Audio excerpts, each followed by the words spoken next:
উপকার করলে তাকে সেবা করলে তার একটু ভালো হবে, সেটাই আমার কাছে আনন্দের হবে। ওটা হলো সাত্ত্বিক সেবা। এই সাত্ত্বিক সেবাও কিন্তু শেষ কথা নয়। সাত্ত্বিক সেবাটা যখন, আমি এবার শ্লোক দুটোকে পড়ে আজকের কথা সমাপন করব। সাত্ত্বিক সেবাটা যখন, আমি 9:34 আর 18:65 বলছি, আপনারা অংশ শুনুন।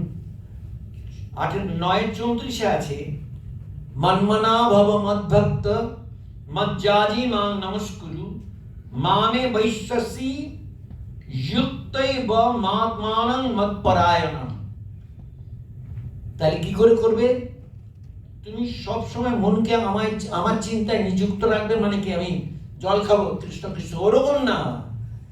অর্থাৎ আমার অস্তিত্বেই সব আছে, এইটা মাথায় রেখেছে চলা, এবং আমার প্রতি শ্রদ্ধাশীল রেখেছে চলা। এখানে আমার মানে কিন্তু শুধুমাত্র কৃষ্ণ না, যার যার ইষ্ট, আমারই পূজা করো, আমারই নমস্কার করো। সারাদিন পুজো না, whatever you are doing, তুমি যাই করছো সেটা আমার পূজা মনে করে করো। এই অর্থে বুঝলে দেখবেন আমার দাঁত মাজা মুখ ধোয়াও কিন্তু আর আটকাচ্ছে না। এইভাবে মতপরায়ণ হয়ে, মতপরায়ণ মানে আমার দিকে, এখানে আমার দিকে মানে আবারও বলছি, ভুল হয়ে যায় মানুষের কি, যেটা শিব না কৃষ্ণ না কালী, এই নিয়ে প্রশ্ন আছে। আমার দিক মানে পরম, আমার দিকে রেখে দিয়ে যা করবে ওটা সেবা হয়ে যাবে, এবং সেটা তোমাকে নিয়ে যাবে কোথায়? আমাকে পাওয়ায়, আমাকেই প্রাপ্ত হবে। মতপরায়ণে যে করবে, এরই প্রায় একই রকম ভাবে বললেন উনি সমাপ্তিতে আমাদের জানিয়ে, যাতে এটা যে কত আগে বলা কথাটা 9 অধ্যায় আছে ওটা, সেটা যে কত ইম্পর্টেন্ট, কত জোরালো, তাই রিপিট করে কৃষ্ণ প্রায় রিপিট করে আমাদের জানালেন এই শ্লোকটা। মন্মনা ভগবত ভক্ত মজ্জাজি মাং নমস্কুরু, এটা একই রকম বলা। পরেরটাই বলে মামে বৈশ্বসি সত্যন্তে প্রতিজানে প্রিয়োসি মে।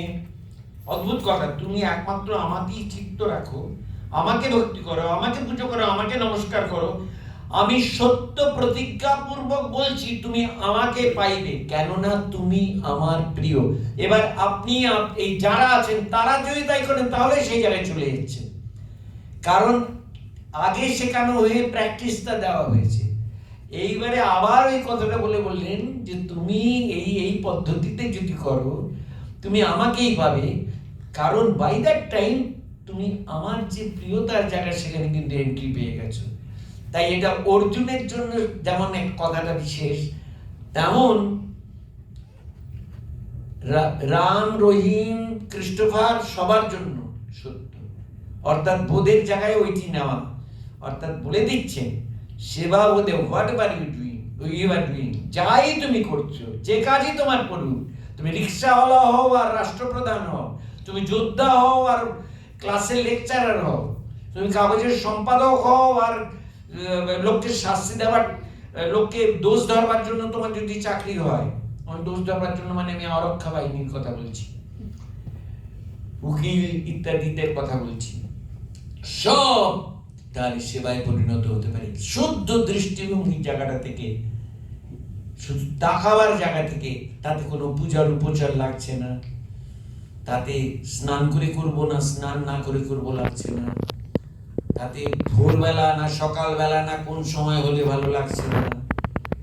এর থেকে বড়, এর থেকে সহজ, এর থেকে গ্রহণযোগ্য আর কোন পথ আমরা বলতে পারি?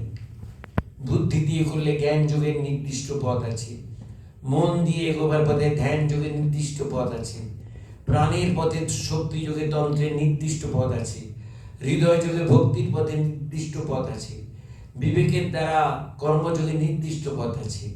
সেবার জন্য শুধু আছে আমার শরণাগতি নিয়ে যা করছি, যে কাজই আমার থাক, সেটা নিয়ে এগিয়ে যাওয়া, সেটাই আমাকে সিদ্ধি দেবে, গ্যারান্টেড করে বলছেন স্বয়ং শ্রীকৃষ্ণ।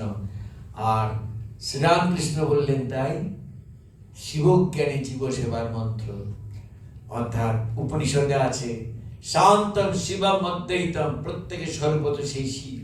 সুতরাং প্রত্যেকের মধ্যে সেই শিব আছেন, জেনে তাকে সেবা করলে সেই পূর্ণতার জায়গায় পৌঁছবে।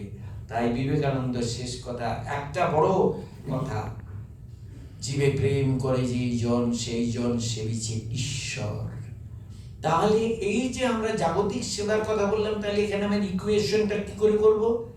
ওখানে আমি ঈশ্বরকে ঈশ্বর বোধ নিয়ে করছি, খুব বড় বোধে করছি।